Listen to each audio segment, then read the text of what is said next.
సంవత్సరాల తరబడి government job కోసం వేచి చూస్తున్నారా? కేవలం 8 నెలల్లో మీ కల నెరవేర్చుకోండి. వెంటనే కింది నెంబర్స్ కి కాల్ చేయండి. అందరికీ నమస్కారం. నేను Swarupa Potlapalli. Welcome to Suman TV. America అధ్యక్షుడిగా డొనాల్డ్ ట్రంప్ బాధ్యతలు చేపట్టిన తర్వాత తీసుకుంటున్న నిర్ణయాలన్నీ సంచలనాత్మకంగా మారాయి. అసలు ఇప్పుడు అమెరికాలో ఉంటున్న వాళ్ళ పరిస్థితి ఎలా ఉంది? కొత్తగా అమెరికా వెళ్ళి చదువుకోవాలనుకుంటున్న వాళ్ళు, జాబ్స్ చేయాల్సిన వాళ్ళు ఎలాంటి పరిస్థితులను ఎదుర్కొంటున్నారు? ఇలా వీటి మీద అయితే చాలా మందికి చాలా రకాల డౌట్స్ ఉన్నాయి. ప్రస్తుతం నాతో పాటు study abroad consultancy founder Ram మెట్టు గారు ఉన్నారు. ఆయనతో మాట్లాడి అమెరికాలోని కండిషన్ గురించి మాట్లాడుకుందాం. నమస్తే రామ్ గారు. నమస్తే అండి. మీరు చాలా కాలంగా కన్సల్టెన్సీ రన్ చేస్తూ ఉన్నారు కదా, మీకు తెలుసు అసలు అమెరికాలో కండిషన్ ఎలా ఉంటుంది, స్టూడెంట్స్ని ఇక్కడ నుంచి పంపించాలా లేదా, వాళ్ళు ఎలాంటి జాగ్రత్తలు తీసుకోవాలి, వీటన్నిటి గురించి కూడా మీరు అవేర్నెస్ కల్పిస్తూ ఉంటారు. ప్రస్తుతం అక్కడ పరిస్థితి ఎలా ఉందంటారు? కరెంట్లీ పరిస్థితులు బాగాలేవండి అక్కడ. అయితే స్పెషలీ ఇల్లీగల్ ఇమిగ్రెంట్స్ ఎవరైతే ఉంటారో లేదా డాక్యుమెంట్స్ లేకుండా ఎవరైతే ఇమిగ్రేట్ అయి ఉన్నారో వాళ్ళకి ప్రాబ్లమ్స్ ఎక్కువగా ఉన్నాయండి. అంటే చాలా మంది ఏంటంటే ఇప్పుడు ప్రాపర్ డాక్యుమెంటేషన్ తోటి స్టడీస్ కోసం వెళ్ళిన వాళ్ళు లేదా ఎంప్లాయ్మెంట్ కోసం వెళ్ళిన వాళ్ళు కూడా భయపడాల్సిన స్థితిలో ఉన్నారు కరెంట్లీ చూడాలంటే. ఇది ఎందుకు అలా అవుతుంది అని అంటే, నిన్న ఒక్కరోజు మాత్రమే ఆల్మోస్ట్ 2200 మెంబర్స్ ని వాళ్ళు పట్టుకున్నారు, ఇల్లీగల్ ఇమిగ్రెంట్స్ ని పట్టుకున్నారు వాళ్ళు. రికార్డు స్థాయిలో అరెస్టులు జరిగాయి అమెరికాలో. అసలు వాళ్ళ పరిస్థితి ఎంత దారుణంగా ఉందంటే చూడండి, వాళ్ళు చదువుకోవడానికో లేకపోతే ఉద్యోగం చేయడానికో ఏదో ఒకటి అక్కడికి వెళ్ళిన తర్వాత కరెంట్లీ వాళ్ళు ఫేస్ చేసే సిచ్యువేషన్ ఎలా ఉందంటే, చేతులకి బేడీలు వేసుకొని వాళ్ళని రోడ్డు మీద ఈడ్చుకుంటూ వెళ్తా ఉంటే అసలు ఎంత సెల్ఫ్ రెస్పెక్ట్ దెబ్బతింటుంది అది. వాళ్ళకి తెలిసిన వాళ్ళందరూ వాళ్ళ చుట్టాలు వీళ్ళందరి మధ్యన వాళ్ళకున్న ఆ వాల్యూ అంతా పోయినట్టే కదా అక్కడ. అండ్ సెల్ఫ్ రెస్పెక్ట్ దెబ్బతింటుంది అక్కడ. వాళ్ళకి వాళ్ళే అసలు ఇంటి నుంచి బయటికి రావాలంటే భయపడే స్థితి. ఎలా ఫీల్ అవుతున్నారంటే, ఇన్ని రోజులు గర్వంగా చెప్పుకున్నారు నేను యుఎస్లో ఉన్నాను, యుఎస్లో ఉంటున్నాను అని గర్వంగా చెప్పుకునే వాళ్ళంతా నేను ఏదో జైల్లో ఉన్నాను అనే ఫీలింగ్లో ఉన్నప్పుడు కరెంట్లీ. సో అసలు ఈ లెవెల్ రావడానికి రీజన్ ఏంటంటే, ఇమిగ్రేషన్ డిపార్ట్మెంట్, వాళ్ళది ఒక ఇమిగ్రేషన్ డిపార్ట్మెంట్ ఉందండి. ఆ డిపార్ట్మెంట్ ఇలా డాక్యుమెంట్స్ లేకుండా ఎవరైతే ఉంటారో వాళ్ళందరినీ ట్రేస్ అవుట్ చేసి పట్టుకొని అరెస్ట్ చేస్తున్నారు. అయితే ఇంతకు ముందు కూడా ట్రేస్ అవుట్ చేసిన వాళ్ళు చాలా మంది ఉన్నారు. ఇప్పుడు భయం దేని వల్ల వస్తుంది అని అంటే, అలా ట్రేస్ అవుట్ చేసిన వాళ్ళందరినీ వీళ్ళు ఏం చేస్తారంటే యాంకిల్ ట్రాకింగ్ అని ఒకటి ఉంటుంది వీళ్ళకి. సో యాంకిల్ ట్రాకింగ్ ఏంటంటే వాళ్ళ వివరాలన్నీ తీసుకొని, సరే ఇల్లీగల్ ఇమిగ్రెంట్స్ కానీ వీళ్ళ వల్ల మనకి ఏమీ ప్రాబ్లం లేదు అనే వాళ్ళకి నమ్మకం కుదిరింది అనుకోండి, వాళ్ళు మళ్ళీ దేశాలకు వెనక్కి పంపించట్లేదు, వాళ్ళని ఉంచుతున్నారు, కానీ యాంకిల్ ట్రాకింగ్ చేస్తున్నారు. యాంకిల్ ట్రాకింగ్ ఏంటంటే వీళ్ళు అసలు ఎక్కడికి వెళ్తున్నారు, ఏం చేస్తున్నారు, ఎవరితో మాట్లాడుతున్నారు, ప్రతి ఒక్కటి త్రూ సోషల్ మీడియా కానివ్వండి, వాళ్ళకి సపరేట్ అప్లికేషన్స్ ఉంటాయి, శాటిలైట్ ఇవన్నీ ఉంటాయి, సెల్ ఫోన్ మానిటరింగ్ కూడా. ఎగ్జాక్ట్లీ, సెల్ ఫోన్ మానిటరింగ్ ఇవన్నీ చేసుకుంటూ ఏంటంటే వాళ్ళ కదలికలన్నీ వాళ్ళు చూసుకుంటున్నారు. అయితే అలా ఇంతకుముందు అరెస్ట్ అయ్యి అలా వాళ్ళని మళ్ళీ వాళ్ళ దేశానికి వెనక్కి పంపించకుండా ఇన్ని రోజులు చూసుకున్నారు. కానీ కరెంట్లీ ఇప్పుడు ఏమవుతుందంటే, అలాంటి వాళ్ళని కూడా పిలిపించి అరెస్ట్ చేసే పరిస్థితికి వచ్చిందనమాట ఇప్పుడు. సో అలా అరెస్ట్ చేయడం వల్ల ఏంటంటే జనాలకి భయం పట్టుకుంది. అంటే అరెస్ట్ చేసి వెనక్కి పంపించేస్తున్నారు, ఇంకా మనకి లైఫ్ ఏంటి, ఫ్యూచర్ ఏంటి, ఎన్నో కోట్లు ఖర్చు పెట్టుకొని వచ్చి ఉంటారండి వాళ్ళందరూ.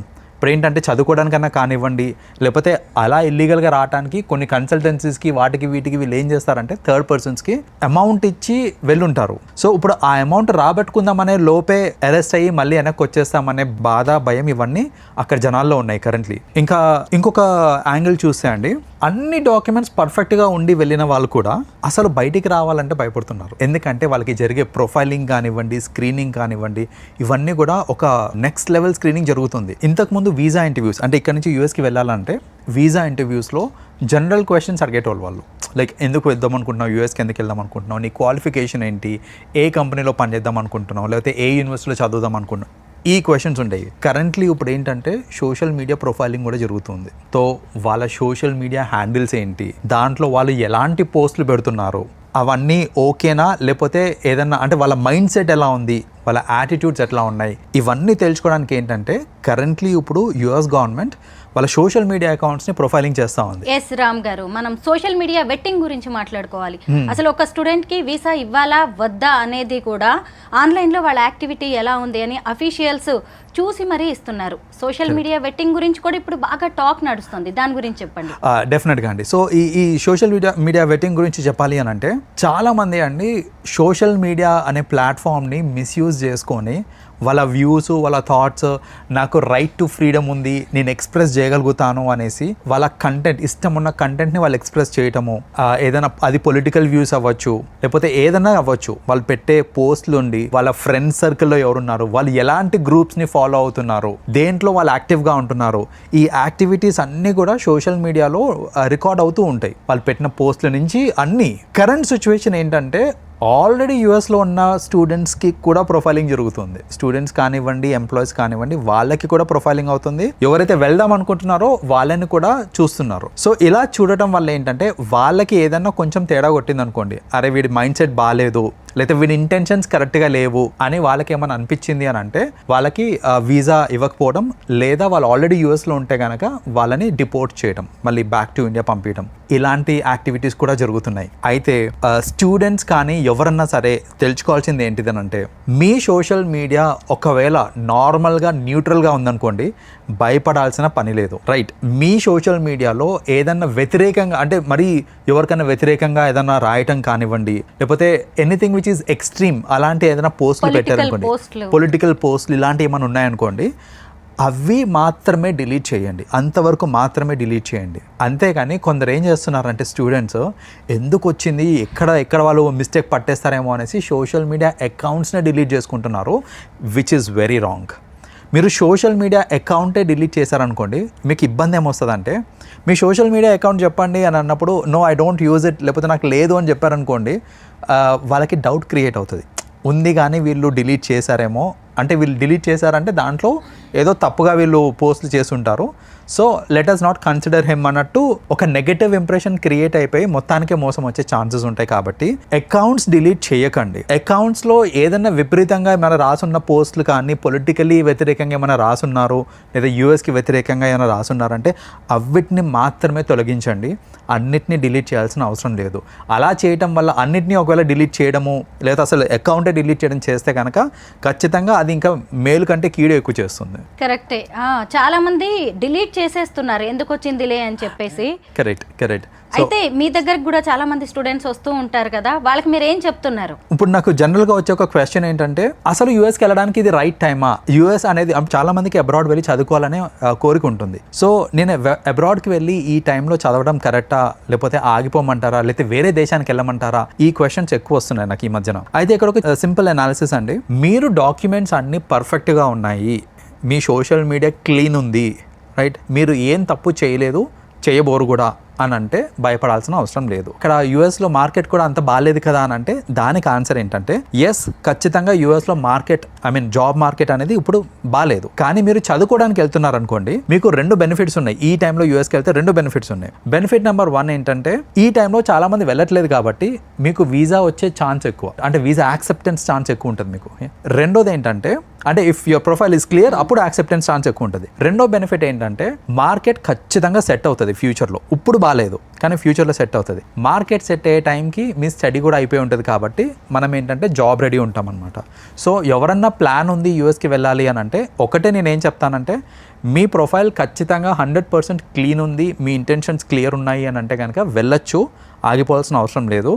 కానీ మీ డాక్యుమెంట్స్ కరెక్ట్గా లేవు, లేదా మీ ఇంటెన్షన్ కరెక్ట్ కాదు, నేను అక్కడికి వెళ్ళి ఏదో పార్ట్ టైంలో చేసుకుంటూ బతికేద్దాం అనుకుంటున్నాను, లేదా ఇంకేదైనా ఇంటెన్షన్ వల్ల వెళ్దాం అనుకుంటున్నానంటే కనుక వెళ్ళకండి, వెళ్ళి ఇబ్బంది పడతారు మీరు అక్కడ. వన్ మోర్ థింగ్ ఏంటంటే, పార్ట్ టైం జాబ్స్ చెయ్యకపోయినా సరే నేను అక్కడ చదువుకోగలను, నాకంత ఫినాన్షియల్ స్టాండర్డ్స్ ఉన్నాయి అనుకున్న వాళ్ళు మాత్రమే వెళ్ళాలి ఇప్పుడు ఉన్న కండిషన్స్ని బట్టి చూస్తే. అయితే పార్ట్ టైం జాబ్ అంటే ఇక్కడ ఒకటండి, జనరలైజ్ చేయడానికి లేదు ఇక్కడ. ఎందుకంటే యాజ్ పర్ రూల్ ఏంటంటే, మీరు 20 hours in a week part time jobs చేసుకోవచ్చు. అది కూడా యూనివర్సిటీలో వస్తే మాత్రమే, మీరు చదివే యూనివర్సిటీలో వస్తే మాత్రమే మీరు పార్ట్ టైం జాబ్ చేసుకోవచ్చు, అది లీగల్. సో మీకు ఆ సత్తా ఉంది అంటే, నేను ఒక అసిస్టెంట్షిప్ అంటారు దాన్ని, బేసిక్గా అసిస్టెంట్షిప్ కానివ్వండి, లేకపోతే ఒక లైబ్రేరియన్ లాగా కానివ్వండి, నేను అలాంటి జాబ్స్ కొట్టగలను, నాకు కమ్యూనికేషన్ స్కిల్స్ ఉన్నాయి, లేకపోతే నేను అలా ఈజీగా మౌల్డ్ అవ్వగలుగుతాను, ఫ్రీగా ఉండగలుగుతాను మా ప్రొఫెసర్స్ తోటి అనే నమ్మకం మీకు ఉంది అని అంటే ఎస్. లేదు, నేను ఎక్కడైనా రెస్టారెంట్లో పార్ట్ టైం చేసుకుంటాను అని అంటే అది ఇల్లీగల్ అది. సో కొందరు ఏంటంటే హామీ ఇచ్చేస్తూ ఉంటారు. ఎలా అంటే, ఇప్పుడు ఆల్రెడీ వెళ్ళిన వాళ్ళు ఉంటారు, అరే నువ్వు వచ్చారా నేను చూసుకుంటాను, నిన్ను నాకు తెలిసిన రెస్టారెంట్ ఉంది, లేకపోతే మనదే రెస్టారెంట్ ఉంది, నీకు అందులో నేను ఇప్పిస్తాను నీకు, ఇలాంటివన్నీ చెప్పి ఎంకరేజ్ చేస్తుంటారు కొందరిని. But at the end of the day మీరు అక్కడికి వెళ్ళిన తర్వాత రూల్స్ స్ట్రిక్ట్ అయ్యి లేకపోతే పొరపాటున మీరు పట్టుబడ్డారనుకోండి అక్కడ వర్క్ చేస్తున్నప్పుడు, మీరు ఇల్లీగల్గా వర్క్ చేస్తున్నారు అనేసి మళ్ళీ డిపోర్ట్ అయ్యారు అని అంటే మీరు పెట్టుకొని వెళ్ళిన ఖర్చు మొత్తం వృధా అయిపోతుంది. సో స్టూడెంట్స్కి నేనేం చెప్తానంటే లీగల్గానే చూడండి, మీకు లీగల్గా పార్ట్ టైం దొరుకుతుంది, 20 hours మాత్రమే ఇన్ వీక్ చేయగలుగుతాను, అది కూడా విత్ ఇన్ ది యూనివర్సిటీ చేయగలుగుతానంటే వెళ్ళండి. లేదు నేను బయట పార్ట్ టైం చేసుకుంటాను అనే ధీమాతో వెళ్తున్నారంటే మాత్రం వెళ్ళకండి. రామ్ గారు, ఇంతకుముందు చాలా మందికి డాలర్ డ్రీమ్స్ ఉండేవి, ఇప్పుడు అమెరికా కళలన్నీ కళ్ళలైపోతున్నాయి. అమెరికా వెళ్ళాలంటే కూడా 1కి 10 సార్లు ఆలోచించుకోవాల్సిన పరిస్థితి వచ్చింది. మీరు ట్రంప్కి ముందు కూడా చూశారు ఇక్కడ నుంచి స్టూడెంట్స్ వెళ్ళడం, అలాగే జాబ్ కోసం వెళ్ళడం. ఇప్పుడు చూస్తున్నారు ఇక్కడ సిచ్యుయేషన్ ఎలా ఉంది, అక్కడ ఎలా ఉంది అని. అంటే అప్పటి నంబర్కి ఇప్పటి నంబర్కి ఏమైనా తేడా కనిపిస్తుందా మీకు? చాలా తేడా, వెళ్ళే వాళ్ళలో చాలా తేడా ఉందండి. ఇంతకు ముందు ఏంటంటే ఈ రూల్స్ అని ఇంత స్ట్రిక్ట్ ఉండేవి కావు. సో ఇంత స్ట్రిక్ట్ లేనప్పుడు ఏంటంటే స్టూడెంట్స్ అట్లా అక్కడికి వెళ్ళి చదివేటప్పుడే పార్ట్ టైం చేసుకోవడము. నేను చెప్పాను కదా, డిఫరెంట్ ప్లేసెస్లో పార్ట్ టైం చేసుకునే వాళ్ళు ఇంతకుముందు అంతా. మన రెస్టారెంట్స్లో అవ్వచ్చు, లేకపోతే సూపర్ మార్కెట్స్లో అవ్వచ్చు, అలా ఎక్కడంటే అక్కడ చేసుకునే వాళ్ళు, విచ్ ఈజ్ యాక్చువల్లీ ఇల్లీగల్. కానీ గవర్నమెంట్ స్ట్రిక్ట్ లేకుండే అప్పుడు. గవర్నమెంట్ స్ట్రిక్ట్ లేదు కాబట్టి జనాలందరూ ఏంటంటే ఇక్కడ చేసే పని కంటే అక్కడ చేస్తే డబ్బులు ఎక్కువ వస్తాయి కదా అనే ధీమాతోటి ఆ డాలర్ డ్రీమ్స్ అని అలా క్రియేట్ అయినవన్నీ. కరెంట్ సిచ్యువేషన్ ఏంటంటే ఆల్రెడీ ఉన్న రూల్స్ని స్ట్రిక్ట్ చేశారు వాళ్ళు, కొత్తగా పెట్టిందేం లేదు, ఉన్న రూల్స్ని స్ట్రిక్ట్ చేశారు. చేయడం వల్ల ఏంటంటే ఇలా పార్ట్ టైం జాబ్స్ చేసుకుందాం అనుకున్న వాళ్ళందరూ ఇక వెళ్ళడం అనేది వేస్ట్ అన్నట్టు వాళ్ళు ఆగిపోతున్నారు. అలాంటి సంఖ్య ఆల్మోస్ట్ ఒక 70% మంది ఉన్నారు. 70% స్టూడెంట్స్ ఏంటంటే చదువుకుంటూ జాబ్ చేసుకుంటూ డబ్బులు సంపాదిద్దాం అనే దృష్టితోనే వెళ్ళే వాళ్ళు ఎక్కువ మంది ఉన్నారు. సో ఇప్పుడు ఏంటంటే అది స్ట్రిక్ట్ అయిపోయినాయి కాబట్టి ఆబ్వియస్లీ అలాంటి వాళ్ళందరూ ఆగిపోతున్నారు. అది ఆగిపోయేసరికి నెంబర్ ఆఫ్ పీపుల్ వెళ్ళే వాళ్ళందరూ డ్రాస్టిక్గా తగ్గిపోయారండి. చెప్పాలంటే అంతకుముందు వెళ్ళే దాని మీద ఇప్పుడు ఒక 30% వెళ్తున్నారు అంతే యూఎస్కి. మరి అమెరికాకి ఆల్టర్నేటివ్ ఏంటంటారు? మనకి వేరే అదర్ కంట్రీస్ కూడా ఉన్నాయండి. ఇప్పుడు యూఎస్ అంటే it all depends on me intention ఏంటిది అనేసి. నేను సెటిల్మెంట్ కోసం వెళ్దాం అనుకుంటున్నాను అని అనుకుంటే మీరు యూఎస్ ఒకటే కాదు, మెనీ కంట్రీస్ ఉన్నాయి సెటిల్మెంట్కి. ఆస్ట్రేలియా ఉంది, కెనడా ఉంది, అఫ్ కోర్స్ యూకేలో మార్కెట్ అంత లేదు. So I will not take the name of UK because currently అక్కడ మార్కెట్ ఏం బాగాలేదు. బట్ మీకు ఆస్ట్రేలియా ఉంది, న్యూజిలాండ్ ఉంది, we have other countries. So మీరు క్వాలిటీ ఆఫ్ ఎడ్యుకేషన్ చూస్తున్నారా, క్వాలిటీ ఆఫ్ లైఫ్ చూస్తున్నారా, సెటిల్మెంట్ చూస్తున్నారా, డబ్బులు చూస్తున్నారా, మీకు ఏం కావాలి అనే దాని మీద మీరు అదర్ కంట్రీస్ని ప్రయారిటీస్ కింద తీసుకోవచ్చు. Like because at the end of the day currently market బాగాలేదు యూఎస్లో. బట్ ఆలోచించాల్సింది ఏంటంటే ఫ్యూచర్లో ఖచ్చితంగా మళ్ళీ రాణిస్తుంది. ఇవన్నిటిని దృష్టిలో పెట్టుకొని నిజంగా అంటే ఒక స్టూడెంట్ ప్రొఫైల్ ఏముంటుందో చూసుకొని ఆ ప్రొఫైల్కి తగ్గట్టు కంట్రీస్ని సెలెక్ట్ చేసుకుంటే బెటర్. ఒకప్పుడు మన నాలెడ్జ్ అంతా కూడా అమెరికాకి మైగ్రేట్ అయిపోతూ ఉంటుంది. ఒక రకంగా మైగ్రెంట్స్తోనే ఆ కంట్రీ అనేది ఫామ్ అయింది, మనందరికీ తెలిసిందే. అయితే ఈ టైంలో ఇప్పుడు చాలామంది అమెరికా వెళ్ళడానికి ఆలోచిస్తున్నారు కాబట్టే మన కేంద్ర ప్రభుత్వం కావచ్చు, మన రాష్ట్ర ప్రభుత్వాలు ఎలాంటి జాగ్రత్తలు తీసుకొని మన వాళ్ళకి ఇక్కడే మంచి ఆపర్చునిటీస్ కల్పిస్తే మంచిదంటారు? యాక్చువల్లీ ఇక్కడ ఆపర్చునిటీస్ కల్పిస్తే ఖచ్చితంగా మన వాళ్ళు ఉంటారండి. కాకపోతే ఇక్కడ ప్రాబ్లం ఏంటంటే the end of the day మీరు ఎంత టాలెంటెడ్ అన్నా సరే మీ శాలరీ రూపీస్లో వస్తుంది, అక్కడ ఏంటంటే శాలరీ డాలర్స్లో వస్తుంది. సో ఆ మ్యాచింగ్ అనేది కష్టం. ఇప్పుడు నేను అక్కడికి వెళ్ళి చేస్తే నాకు వచ్చే అమౌంట్ ఏదైతే ఉందో ఆ అమౌంట్ ఇక్కడ మ్యాచ్ చేయడం అనేది కొంచెం కష్టం. జనరల్గా ఏంటంటే ఆ మిస్ మ్యాచ్ వల్ల చాలా మంది ఇక్కడ నుంచి యూఎస్కి వెళ్ళిపోతూ ఉంటారు. All we can do is improve చేయొచ్చు, మేబీ ఇంకా ఆ పే స్కేల్స్ అని కొంచెం ఇంక్రీజ్ చేయడం లాంటివి చేయొచ్చు. But at the end of the day ఇదంతా ఒక ప్రైవేట్ ఆర్గనైజేషన్ మీద నడుస్తూ ఉంటుంది కాబట్టి గవర్నమెంట్ పెద్దగా ఇన్వాల్వ్ అవ్వడం అంతా కుదరకపోవచ్చు. బట్ మీరు ఇందాక అన్నట్టు ఐటీ కంపెనీస్ ని చాలా ఎస్టాబ్లిష్ చేయొచ్చు. ఐటీ ఇప్పుడు మనకి మన వాళ్ళకి ఇక్కడ జాబ్స్ రాక కాదండి, అక్కడ శాలరీలు ఎక్కువ ఉంటాయని మన వాళ్ళు వెళ్తా ఉంటారు. లైఫ్ స్టైల్ కూడా బాగుంటుంది, అమెరికాలో ఉంటున్నామని చెప్పుకోవడం ఒక ప్రౌడ్ స్టేటస్ సింబల్. ఇదంతా ఇంతకు ముందు. ఇప్పుడు కరెంట్లీ అక్కడ ఉన్న వాళ్ళు అక్కడ గ్రీన్ కార్డ్ హోల్డర్స్ కూడా ఇక్కడ వేస్తే ఇంకా వచ్చేద్దామనే స్టేట్లో కూడా ఉన్నారు కొందరు. సో అలాంటి సిచ్యువేషన్స్ ఫేస్ అవుతున్నారు. బట్ ఎస్, ఇదంతా టెంపరీ సిచ్యువేషన్స్, ఇవి మారుతాయి, కొంచెం ఓపిక పట్టాలి. లేదు ఇండియాలోనే బాగుంటుంది అని మీరు అనుకుంటున్నారంటే ఆల్రెడీ అక్కడ నుంచి వచ్చేయాలనుకుంటే వచ్చేసి అది పర్సనల్ కాల్ అది. బట్ అసలు ఇంత దారుణంగా ఇంత స్ట్రిక్ట్ చేయడానికి ఇంకొక మేజర్ రీజన్ ఏంటంటే కొలరాడోలో రీసెంట్గా ఒక ఇష్యూ అయిందండి. లైక్ కొంచెం అటాక్స్ అవి అయినాయి. అది కూడా ఎవరి వల్ల అయినాయి అంటే ఇట్లా ఇల్లీగల్ ఇమిగ్రెంట్స్ వల్లనే అయినాయి. సో ఆ అటాక్స్ని బేస్ చేసుకొని ఇప్పుడు ఏం చేస్తున్నారంటే ఇదంతా ఇల్లీగల్ ఇమిగ్రెంట్స్ వల్ల మనకి సెక్యూరిటీ ఇష్యూస్ వస్తున్నాయి అని దాన్ని ఆసరాగా తీసుకొని ఇప్పుడు ఈ చర్నింగ్ అవుట్ ఎగ్జాక్ట్లీ ఫిల్టరేషన్ అంతా దానివల్ల అవుతుంది అనమాట ఇప్పుడు. రామ్ గారు, ట్రంప్ కి అలాగే హార్వర్డ్ యూనివర్సిటీకి మధ్య కూడా కోల్డ్ వార్ జరుగుతోంది. ఎగ్జాక్ట్లీ దాని గురించి కూడా డిస్కస్ చేయాల్సిందే. సో ఇప్పుడు చాలా మంది ఏంటంటే హార్వర్డ్ యూనివర్సిటీ అనేది ఒక డ్రీమ్ యూనివర్సిటీ లాగా పెట్టుకొని అక్కడికి వెళ్దామని అనుకుంటారు. కానీ ఆ హార్వర్డ్ యూనివర్సిటీ మేనేజ్మెంట్ కి ఇంకా ట్రంప్ కి they are not in good terms. వాళ్ళకి పడట్లేదు. ఆయన ట్రంప్ ఎట్లా అంటే ఇంకా హిట్లర్ టైప్, నేను నా మాట ఏ శాసనం ఇంకా నేను చెప్పిందే వినాలి అనే టైప్. సో అక్కడ బేసిక్గా ఏంటంటే హార్వర్డ్ యూనివర్సిటీ అనేది చాలా ప్రెస్టీజియస్ యూనివర్సిటీ, నీ మాట నేనేది ఏంది అన్నట్టు బేసిక్గా వాళ్ళకి మిస్అండర్స్టాండింగ్ అయితే ఉంది. గుడ్ టర్మ్స్ లేకపోవడం వల్ల ట్రంప్ ఇచ్చిన ఒక డిక్లరేషన్ ఏంటంటే హార్వర్డ్ యూనివర్సిటీకి ఎవరైనా వెళ్తున్నారు అని అంటే వాళ్ళకి వీసా గ్రాంటింగ్ అనేది మేము ఇవ్వము, లిమిట్ చేసేస్తాం. లేదా వీసా ఇచ్చినా కూడా దానికి వాళ్ళకి ఇచ్చే ఫెసిలిటీస్ కానీ వాళ్ళకి ఇచ్చే ఆప్షన్స్ ఏవైతే ఉంటాయో అవన్నిటిని కూడా రెస్ట్రిక్ట్ చేసేస్తాం అన్నట్టు ఒక స్టేట్మెంట్ రిలీజ్ చేశారనమాట. సో ఇప్పుడు ఏంటంటే హార్వర్డ్ యూనివర్సిటీ అంత ప్రెస్టీజియస్ యూనివర్సిటీకి వెళ్ళి చదవాలన్నా కూడా ఆలోచిస్తున్నారు జనాలు ఇప్పుడు.